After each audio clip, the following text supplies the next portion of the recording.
Hello everyone, स्वागत है आप सभी का अल्फा इंटेल जीके की एक नई वीडियो में। हम डिस्कस कर रहे हैं प्राचीन भारत के इतिहास को और ये वीडियो होने वाली है मौर्य उत्तल काल से संबंधित प्रश्नों के बारे में।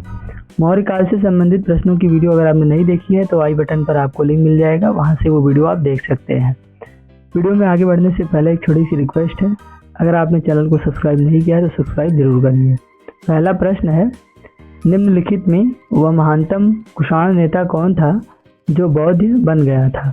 ये सीजीएल 2017 में पूछा गया था और इसका सही जवाब है ऑप्शन ए कनिष्क। तो कनिष्क इसका सही जवाब हो जाएगा। अगला प्रश्न है, कुषाण काल में सबसे अधिक विकास किस क्षेत्र में हुआ था? यूपीपीएससी 2012 में प्रश्न पूछा गया था। वास्तुकला में सबसे ज़्यादा विकास हुआ था, तो ऑप्शन बी इसका राइट आंसर होने वाला है। अगला प्रश्न है, सातवाहनों ने आरंभिक दिनों में अपना शासन कहाँ शुरू किया? तो सातवाहनों ने आरंभिक दिनों में अपना वाहन शुरू किया था आंध्र प्रदेश में, तो सी इसका राइट आंसर हो जाएगा। चौथा प्रश्न है, किस चीनी जनरल ने कनिष्क को हराया था? सीजीएल 2017 का ये प्रश्न है। उस चीनी जनरल का नाम था पेन चाओ। तो पेन चाओ यानी कि ऑप्शन डी इसका राइट आंसर हो जाएगा। अगला प्रश्न है, निम्नलिखित में से किसने बड़े पैमाने पर स्वर्ण मुद्राएं यानी कि सोने की मुहर चलाई थी? एसएससी 2011 का ये प्रश्न है। तो सोने की मुहर कुषाण शासकों ने चलाई थी, तो ऑप्शन ए इसका करेक्ट आंसर होने वाला है। कुषाण शासकों ने, तो राइट आंसर हो जाएगा। कलिंग नरेश खारवेल किस वंश से संबंधित था? ये अगला प्रश्न है। तो जो खारवेल था वो चेदी वंश से संबंधित था, तो बी इसका राइट आंसर हो जाएगा। सातवां प्रश्न है, पुष्यमित्र शुंग मौर्य सम्राट बृहदर्थ की राजकीय सेना में किस पद पर आसीन थे? तो सीजीएल 2016 में एक क्वेश्चन पूछा गया था, इसका सही जवाब है वो सेनापति थे, तो ऑप्शन सी इसका राइट आंसर होने वाला है। सातवाहन आंध्र सातवाहन का संस्थापक कौन था? बीपीएससी 2013 का ये प्रश्न है। तो सिमुक नाम का जो व्यक्ति था वो सातवाहन और आंध्र सातवाहन का संस्थापक था। अगला प्रश्न है, प्राचीन काल में कलिंग का महान शासक कौन था? एसएससी संयुक्त स्नातक स्तरीय परीक्षा 2014 में पूछा गया था। तो कलिंग का महान शासक खारवेल था। खारवेल एक बहुत महान शासक थे, तो ऑप्शन ए इसका राइट आंसर होगा। अगला प्रश्न है, प्राचीन भारत का महान वैयाकरण पतंजलि किसका समकालीन था?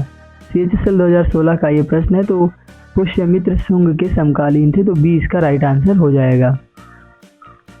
सर्वप्रथम भारत में विशुद्ध संस्कृत भाषा में लंबा अभिलेख किस राजा द्वारा जारी किया गया था? एमटीएस 2019 में पूछा गया था।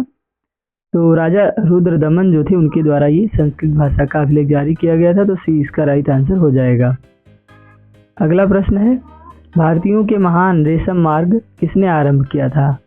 तो महान रेशम मार्ग आरंभ किया था कनिष्क ने, तो डी इसका राइट आंसर हो जाएगा।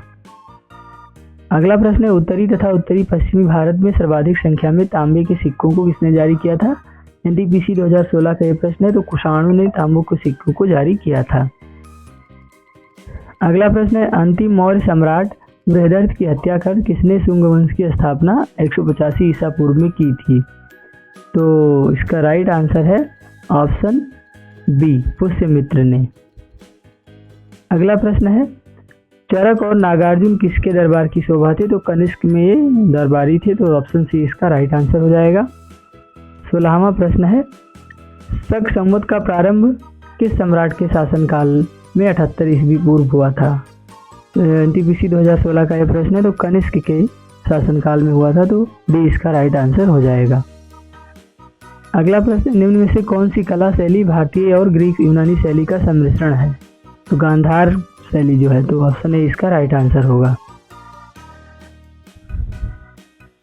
निम्नलिखित में से कौन कनिष्क के बौद्ध होने के लिए उत्तरदायी था?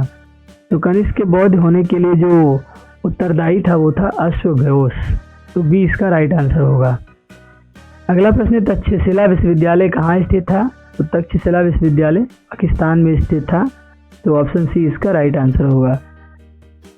अगला प्रश्न है, कनिष्क बौद्ध धर्म की किस शाखा का अनुयायी था जिसका प्रचार उसने मध्य एशिया व सुदूर पूर्व में किया था?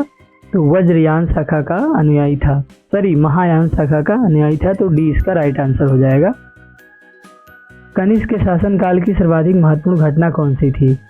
तो कनिष्क के शासनकाल की सर्वाधिक महत्वपूर्ण घटना थी? किसने चतुर्थ बौद्ध संगीति का आयोजन किया था? तो ऑप्शन ए इसका राइट आंसर हो जाएगा। अगला प्रश्न, किस वंश ने मौर्य वंश की जगह ली थी? तो मौर्य वंश की जगह ली थी शुंग वंश ने, तो बी इसका राइट आंसर हो जाएगा। इस वीडियो में हमने इतने ही क्वेश्चंस को डिस्कस किया है।